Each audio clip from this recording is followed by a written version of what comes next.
2 Samuel 2 ayat 1. Kemudian bertanyalah Daud kepada Tuhan, katanya, apakah aku harus pergi ke salah satu kota di Yehuda? Firman Tuhan kepadanya, pergilah. Lalu kata Daud, kemana aku pergi? Firman-Nya, ke Hebron. Lalu pergilah Daud ke sana dengan kedua istrinya, Ahinoam, perempuan Yisrael, dan Abigail, bekas istri Nabal, orang Karmel itu. Juga Daud membawa serta orang-orangnya yang mengiringnya masing-masing dengan rumah tangganya, dan menetaplah mereka di kota-kota Hebron. Kemudian datanglah orang-orang Yehuda, lalu mengurapi Daud di sana menjadi raja atas kaum Yehuda. Ketika kepada Daud diberitakan bahwa orang-orang Yabes Gilead menguburkan Saul, maka Daud mengirim orang kepada orang-orang Yabes Gilead dengan pesan, diberkatilah kamu oleh Tuhan, karena kamu telah menunjukkan kasih-Mu kepada tuanmu Saul dengan menguburkannya. Oleh sebab itu Tuhan kiranya menunjukkan kasih dan setianya kepadamu. Aku pun akan berbuat kebaikan yang sama kepadamu, karena kamu telah melakukan hal yang demikian. Kuatkanlah hatimu sekarang dan jadilah orang-orang yang gagah perkasa, sekalipun tuanmu Saul sudah mati, dan aku telah diurapi oleh kaum Yehuda menjadi raja atas mereka. Abner bin Ner, panglima Saul, telah mengambil Asiboset, anak Saul, dan membawanya ke Mahanaim, serta menjadikannya raja atas Gilead, atas orang Asyuri, atas Yisrael, atas Efraim, dan atas Benyamin, bahkan atas seluruh Israel. Isiboset bin Saul berumur 40 tahun pada waktu ia menjadi raja atas Israel, dan ia memerintah 2 tahun lamanya. Hanyalah kaum Yehuda yang mengikuti Daud, dan lamanya Daud memerintah di Hebron atas kaum Yehuda adalah 7 tahun dan 6 bulan. Lalu Abner bin Ner dengan anak buah Isiboset bin Saul bergerak maju dari Mahanaim ke Gibeon. Juga Yoab anak Yeruya dan anak buah Daud bergerak maju. Mereka saling bertemu di telaga Gibeon, lalu tinggal di sana, pihak yang satu di tepi telaga sebelah sini, dan pihak yang lain di tepi telaga sebelah sana. Berkatalah Abner kepada Yoab, biarlah orang-orang muda tampil dan mengadakan pertandingan di depan kita. Jawab Yoab, baik. Lalu tampillah mereka dan berjalan lewat dengan dihitung 12 orang dari suku Benyamin, dari Isiboset, anak Saul, dan 12 orang dari anak buah Daud. Kemudian mereka masing-masing menangkap kepala lawannya dan menikamkan pedangnya ke lambung lawannya, sehingga rebalah mereka bersama-sama. Sebab itu, tempat itu disebutkan orang Helkat Hasurim, letaknya dekat Gibeon. Pada hari itu pertempuran sangat hebat, dan Abner serta orang-orang Israel terpukul kalah oleh anak buah Daud. Ketiga anak laki-laki Yeruya, yakni Yoab, Abisai, dan Asael ada di sana. Asael cepat lari seperti kijang di padang. Asael mengejar Abner dan tidak menyimpang ke kanan atau ke kiri dalam membututinya. Lalu Abner berpaling ke belakang dan bertanya, "Engkaukah itu Asael?" Jawabnya, "Ya, aku." Kemudian berkatalah Abner kepadanya, "Menyimpanglah ke kiri atau ke kanan, tangkaplah salah seorang dari orang-orang muda itu, dan ambillah senjatanya." Tetapi Asael tidak mau berhenti membututi Abner. Berkatalah sekali lagi Abner kepada Asael, "Berhentilah membututi aku. Apa aku harus memukul engkau sampai jatuh? Bagaimana aku dapat memandang muka Yoab abangmu itu?" Tetapi Asael menolak berhenti. Lalu Abner menusuk ke belakang ke perut Asael dengan tombaknya, sehingga tombak itu menembus belakangnya, dan rebalah ia di sana dan mati di tempat itu juga. Semua orang yang datang ke tempat Asael rebah dan mati itu berhenti di sana. Tetapi Yoab dan Abisai mengejar Abner. Ketika matahari masuk dan mereka sampai dekat bukit Ama yang ada di sebelah timur Gia, ke arah padang gurun Gibeon, berhimpunlah Bani Benyamin di belakang Abner menjadi satu gabungan dan bersiap-siap di puncak sebuah bukit. Berserulah Abner kepada Yoab, "Haruskah pedang makan terus-menerus? Tidak tahukah engkau bahwa kepahitan datang pada akhirnya? Berapa lama lagi engkau tidak mau mengatakan kepada rakyat itu, supaya mereka berhenti memburu saudara-saudaranya?" Jawab Yoab, "Demi Allah yang hidup, kiranya engkau berbicara tadi, maka tentulah sudah dari tadi pagi rakyat menarik diri dari memburu saudara-saudaranya." Lalu Yoab meniup sangkakala dan seluruh rakyat berhenti. Mereka tidak lagi mengejar orang Israel dan tidak berperang lagi.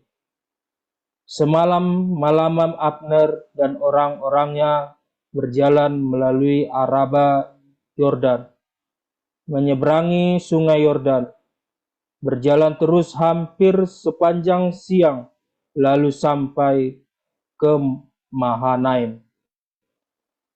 Ketika Yoab berhenti memburu Abner dan menghimpunkan seluruh rakyat, ternyata 19 orang dari anak buah Daud hilang, termasuk Asai.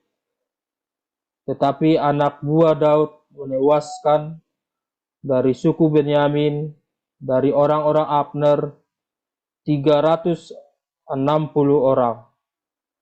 Mereka mengangkat mayat Asael dan menguburkannya di dalam kubur ayahnya yang di Betlehem. Kemudian berjalanlah Yoab dan orang-orangnya malaman itu dan sampai ke Hebron ketika hari sudah terang. Matius 21 ayat 1 sampai 22. Yesus dielu-elukan di Yerusalem. Ketika Yesus dan murid-muridnya telah dekat Yerusalem dan tiba di Betfage yang terletak di Bukit Zaitun, Yesus menyuruh 2 orang muridnya dengan pesan, "Pergilah ke kampung yang di depanmu itu, dan di situ kamu akan segera menemukan seekor keledai betina terlambat dan anaknya ada dekatnya. Lepaskanlah keledai itu dan bawalah keduanya kepadaku. Dan jikalau ada orang menegur kamu, katakanlah, Tuhan memerlukannya, ia akan segera mengambilkannya." Hal itu terjadi supaya genaplah firman yang disampaikan oleh Nabi. Katakanlah kepada putri Sion, lihat, rajamu datang kepadamu. Ia lebih lembut dan mengendarai seekor keledai beban yang mudah. Maka pergilah murid-murid itu dan berbuat seperti yang ditugaskan Yesus kepada mereka.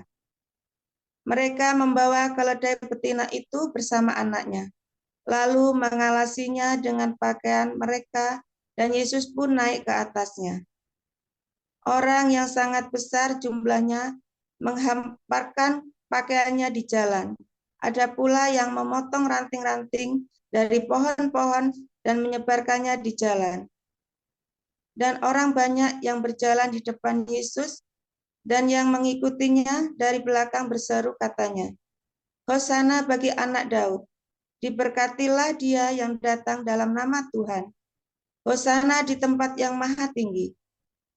Dan ketika ia masuk ke Yerusalem, gemparlah seluruh kota itu, dan orang berkata, siapakah orang ini? Dan orang banyak itu menyahut, inilah Nabi Yesus dari Nazaret di Galilea. Yesus menyucikan bait Allah.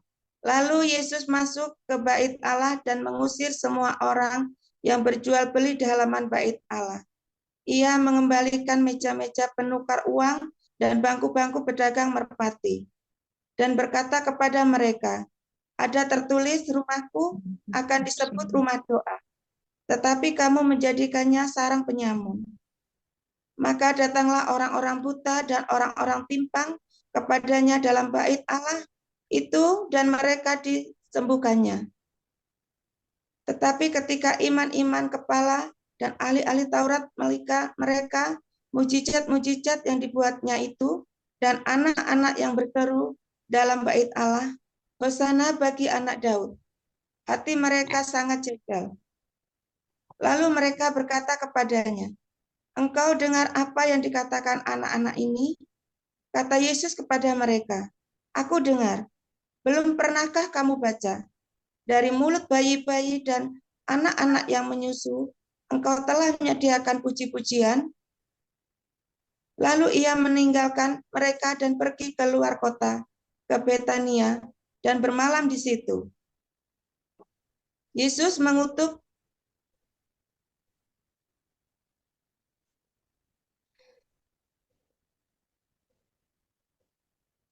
menyucikan bait Allah. Lalu tibalah Yesus dan murid-muridnya di Yerusalem. Sesudah Yesus masuk ke bait Allah, mulailah ia mengusir orang-orang yang berjual beli di halaman bait Allah. Mereka meja-meja penukar uang dan bangku-bangku pedagang merpati dibalikannya. Dan ia tidak memperbolehkan orang membawa barang-barang melintasi halaman bait Allah. Lalu ia mengajar mereka, katanya, bukankah ada tertulis, rumahku akan disebut bagi segala bangsa, tetapi kamu ini telah menjadikannya seorang penyamun. Iman-iman, kepala, dan ahli-ahli Taurat mendengar tentang peristiwa itu, dan mereka berusaha untuk membinasakan dia, sebab mereka tahu kepadanya.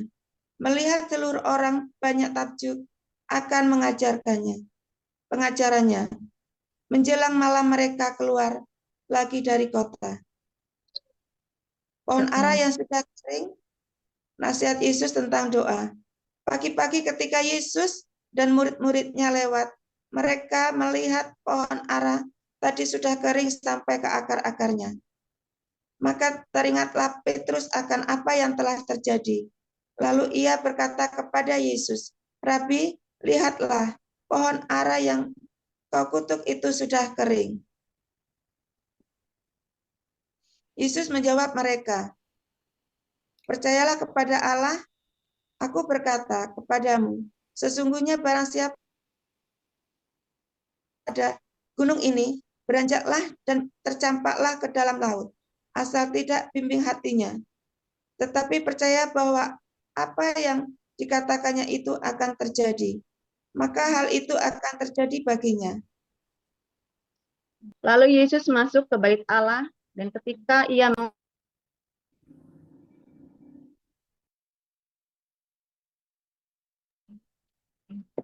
Baik ya Pak. Lalu Yesus masuk ke bait Allah, dan ketika ia mengajar di situ, datanglah imam-imam kepala serta tua-tua, saya ulangi, datanglah imam-imam kepala serta tua-tua bangsa Yahudi kepadanya dan bertanya, dengan kuasa manakah engkau melakukan hal-hal itu? Dan siapakah yang memberikan kuasa itu kepadamu? Jawab Yesus kepada mereka, aku juga akan mengajukan satu pertanyaan kepadamu, dan jikalau kamu memberi jawabnya kepadaku, aku akan mengatakan juga kepada dengan kuasa manakah aku melakukan hal-hal itu. Dari manakah baptisan Yohanes? Dari surga atau dari manusia? Mereka memperbincangkan di antara mereka dan berkata, jikalau kita katakan dari surga, ia akan berkata kepada kita, kalau begitu, mengapakah kamu tidak percaya kepadanya? Tetapi jikalau kita katakan dari manusia, kita takut kepada orang banyak, sebab semua orang menganggap Yohanes ini nabi. Lalu mereka menjawab Yesus, kami tidak tahu, dan Yesus pun berkata kepada mereka, jika demikian, aku juga tidak mengatakan kepadamu dengan kuasa manakah aku melakukan hal-hal itu. Ayat 28, tetapi apakah pendapatmu tentang ini? Seorang mempunyai dua anak laki-laki, ia pergi kepada anak yang sulung dan berkata, anakku, pergilah dan bekerjalah hari ini dalam kebun anggur. Jawab anak itu, baik Bapa, tetapi ia tidak pergi. Lalu orang itu pergi kepada anak yang kedua dan berkata demikian juga. Dan anak itu menjawab, aku tidak mau. Tetapi kemudian ia menyesal, lalu pergi juga. Siapakah di antara kedua orang itu yang melakukan kehendak ayahnya? Jawab mereka, yang terakhir. Kata Yesus kepada mereka, aku berkata kepadamu, sesungguhnya pemungut-pemungut cukai dan perempuan-perempuan sundal akan mendahului kamu masuk ke dalam kerajaan Allah. Sebab Yohanes datang untuk menunjukkan jalan kebenaran kepadamu, dan kamu tidak percaya kepadanya. Tetapi pemungut-pemungut cukai dan perempuan-perempuan sundal percaya kepadanya. Dan meskipun kamu melihatnya, tetapi kemudian kamu tidak menyesal dan kamu tidak juga percaya kepadanya. Ayat 33, dengarkanlah suatu perumpamaan yang lain. Adalah seorang tuan, tanah membuka kebun anggur dan menanam pagar sekelilingnya. Ia menggali lubang tempat memeras anggur dan mendirikan menara jaga dalam kebun itu. Kemudian ia menyewakan kebun itu kepada penggarap-penggarap, lalu berangkat ke negeri lain. Ketika hampir tiba musim petik, ia menyuruh hamba-hambanya kepada penggarap-penggarap itu untuk menerima hasil yang menjadi bagiannya. Tetapi penggarap-penggarap itu menangkap hamba-hambanya itu. Mereka memukul yang seorang, membunuh yang lain, dan melempari yang lain dengan batu. Kemudian Tuhan itu menyuruh pula hamba-hamba yang lain lebih banyak daripada yang semula. Tetapi mereka diperlakukan sama seperti kawan-kawan mereka. Akhirnya ia menyuruh anaknya kepada mereka, katanya, anakku, akan mereka segani. Tetapi ketika penggarap-penggarap itu melihat anaknya itu, mereka berkata seorang kepada yang lain, ia adalah ahli waris, mari kita bunuh dia, supaya warisannya menjadi milik kita. Mereka menangkapnya dan melemparkannya keluar kebun anggur itu, lalu membunuhnya.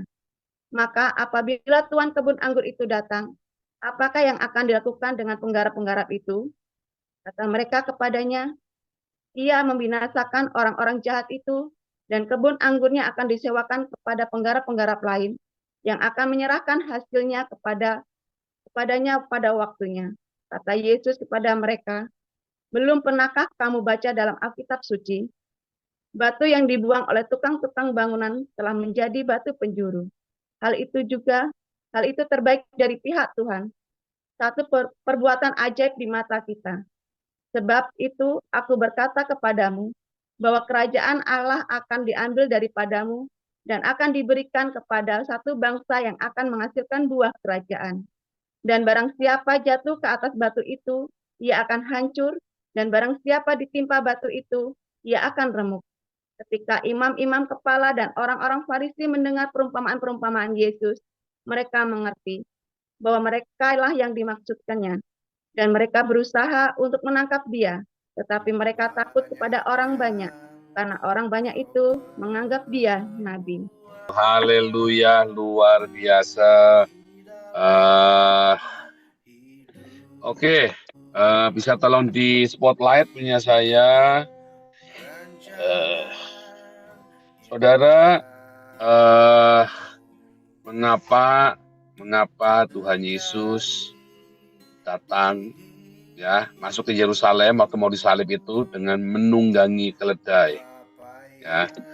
Nah, Pak Petrus Agung itu pernah menafsirkan bahwa itu adalah bangsa keledai katanya ya, yaitu bangsa keledai itu menurut beliau itu adalah orang-orang Islam ya.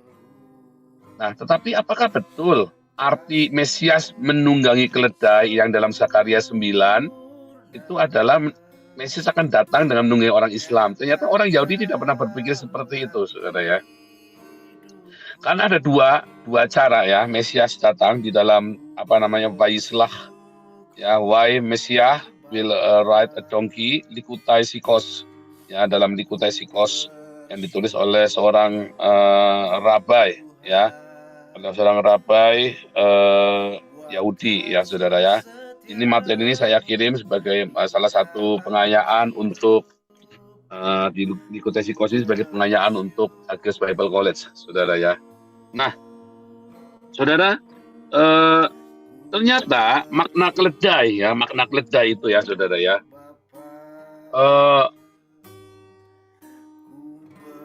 ada dua hal.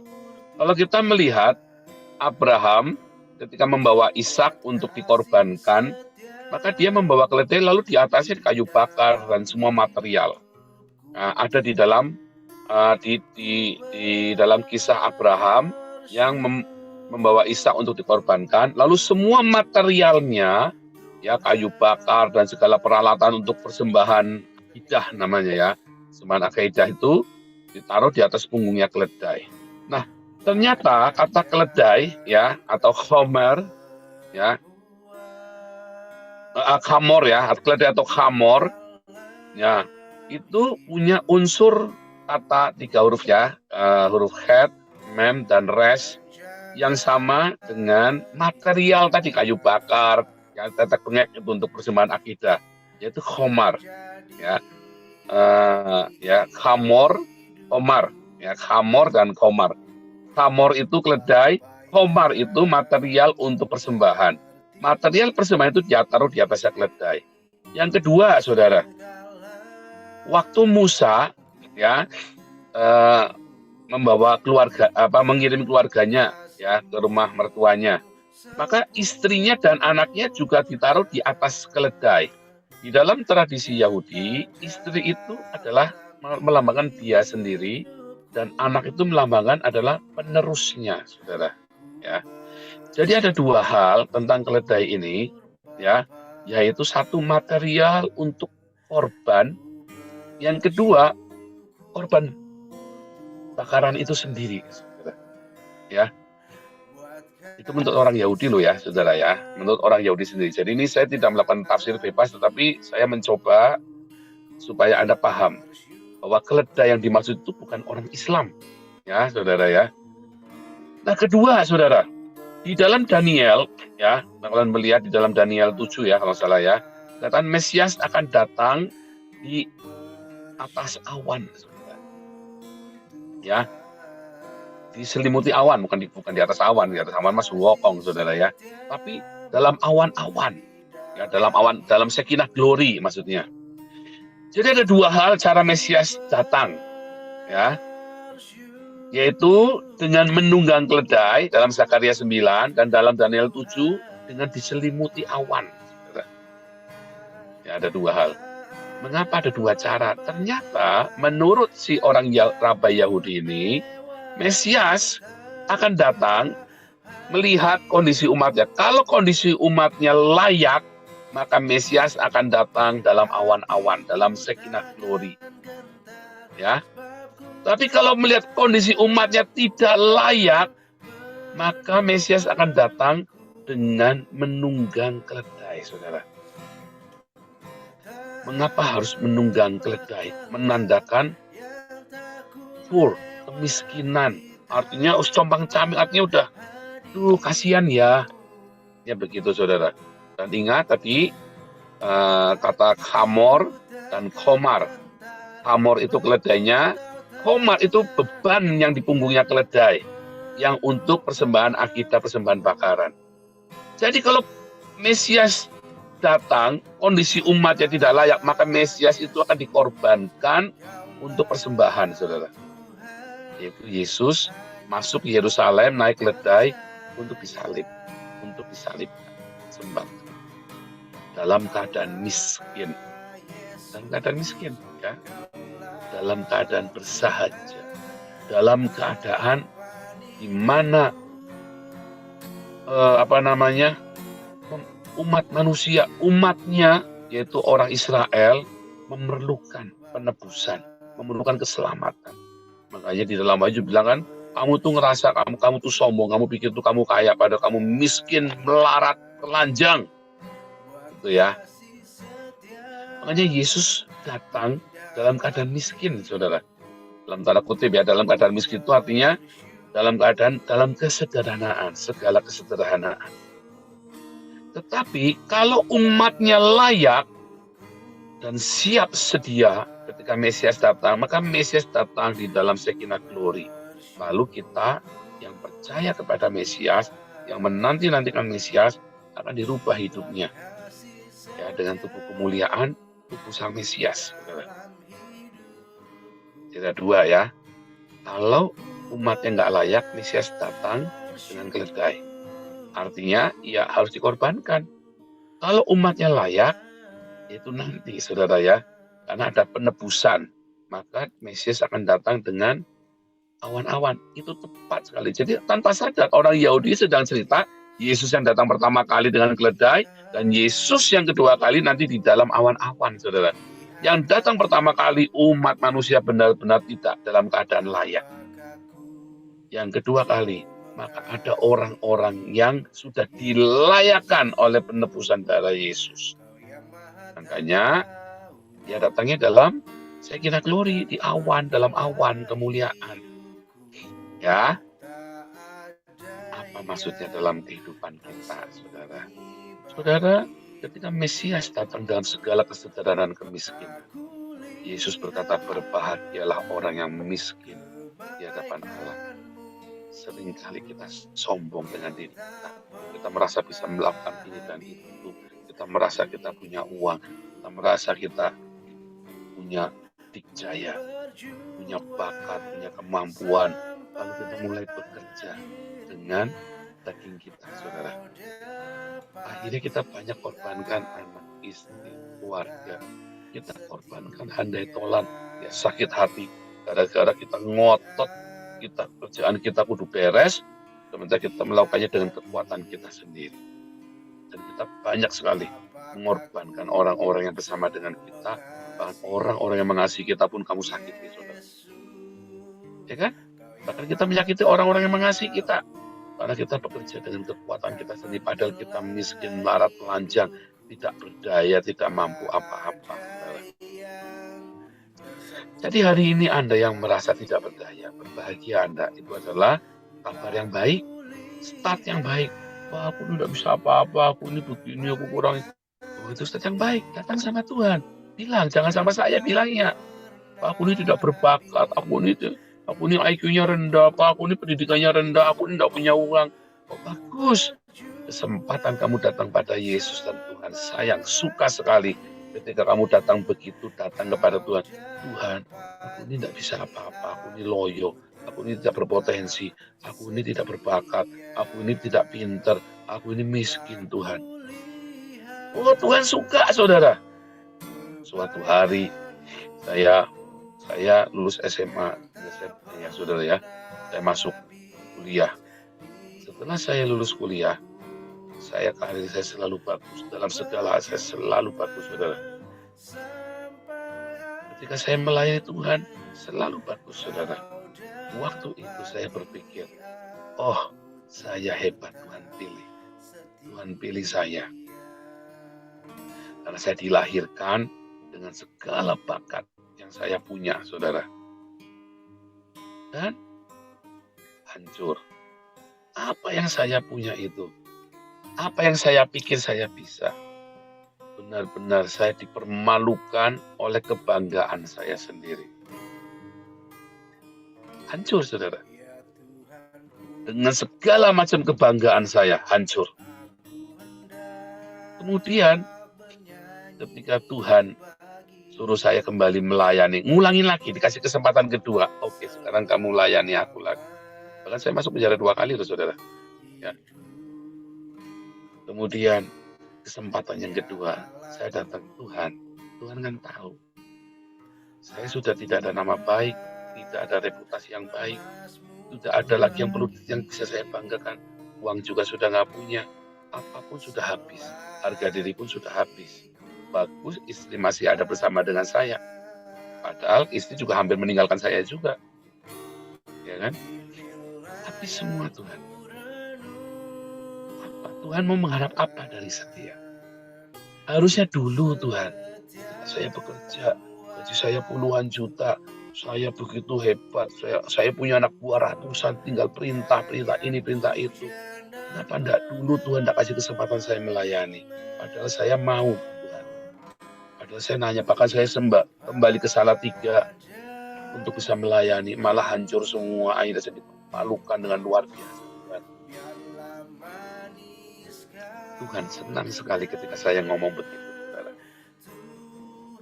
Kamu diam, lakukan yang aku perintahkan. Tuhan, saya bukannya tidak percaya, tapi siapa yang mau dengar saya? Tuhan suka sekali, saudara, ketika saya ngomong begitu sama Tuhan. Ketika Musa dalam kemudaannya umur 40 tahun gagah perkasa, dia hajar itu orang Mesir. Dia pikir dia mau bela bangsanya, mau bebaskan bangsanya dari orang Mesir. Dia ada pangeran Mesir, dia panglima perang, dia berpendidikan tinggi. Wah, saya hajar kamu, kurang ngajar, berani mau backing-backingan. Akhirnya dia malah jadi buron. 40 tahun sampai tidak bisa ngomong. Kenapa? 40 tahun cuma ngomong sama kambing domba. Mbek-mbek.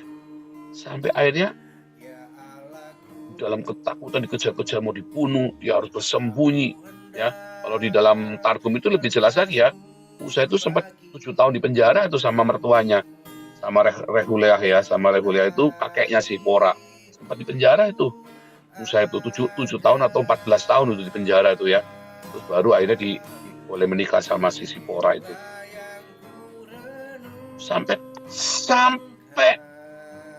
Sampai kebanggaannya itu remuk, saudara.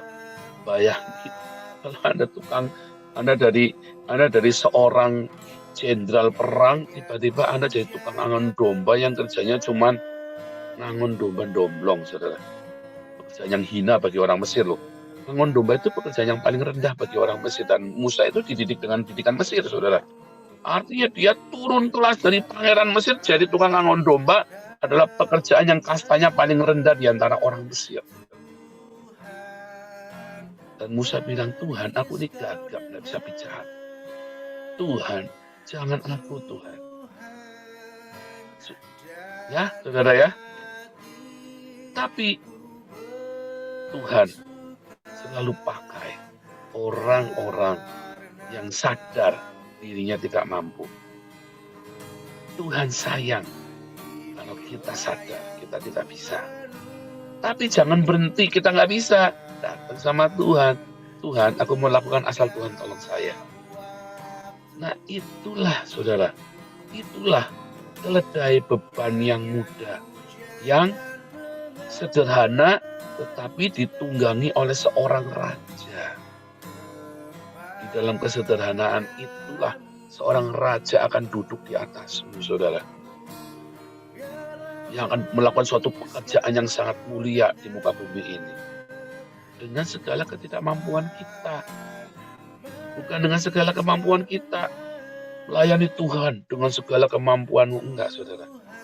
Begitu kamu merasa kamu mampu mampu segala macam. Seringkali justru Tuhan tidak pakai kamu. Ketika saya bilang, udah Tuhan. Ya sudah, aku tak nurut.